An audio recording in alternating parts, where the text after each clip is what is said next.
Pep Husanov haqida savol bermoqchi edim. U Chelsiga qarshi debyutda qiyinchiliklarga duch keldi.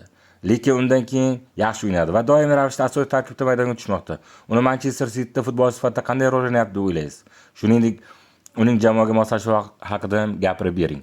Albatta, hech kim u shunchaki ko'p o'tkazishni kutmagan edi. Lekin bizda boshqa tanlov ham yo'q edi. U ko'p o'yinlarda maydonga tushdi va yaxshi harakat qildi. Uning o'ziga xos sifatlari bor. Bu rost. U o'ziga xos futbolchi, juda tezkor va u futbolga bo'lgan ishtiyoqni ko'rsatib kelmoqda. Ba'zan uni tushuntirish shart emas, unga tushuntirish shart emas. Uni tanasi, harakatdan va maydondagi harakatlardan bilib olish mumkin. Biz undan juda mamnunmiz. Uning o'ziga kelishi uchun juda oz vaqt bor edi.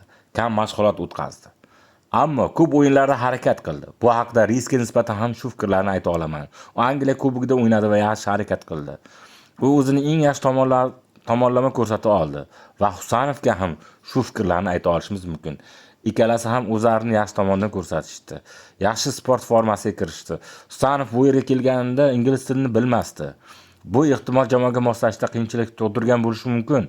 Menimcha u ancha yaxshi moslashdi. Har holda shunday bo'lishiga umid qilaman. Albatta, biz uni o'rganishga chorlaymiz. Ko'proq bilishga, til o'rganishga va hokazolarga, ko'proq muloqot qilishga, chunki bu juda ham muhim. Bizni mavsumni hal qiluvchi qismi kutmoqda. Siz bundan nimalar kutyapsiz? Sizdagi maqsadlar qanday? Angliya Kubogining yarim finaliga 7-marta ketma-ket chiqish. Bu bizning maqsadimiz. Va albatta, bundan keyin ham g'alaba qozonib, kelasi mavsum Chempionlar Ligasiga yo'llanma olishni maqsad qilganmiz. Agar tanlash kerak bo'lsa, top tur yoki Angliya Kubogini yutgan yaxshimi? Dastlab Bournemouthni g'alaba mag'lub etish, keyin esa Leicesterga qarshi o'yinga tayyorgarlik ko'rish. Bu bizning maqsadimiz.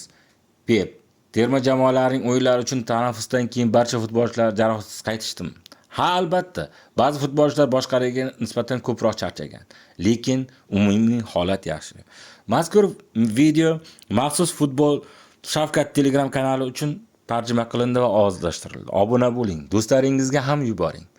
Biz bilan zerikmaysiz. Rahmat e'tiboringiz uchun.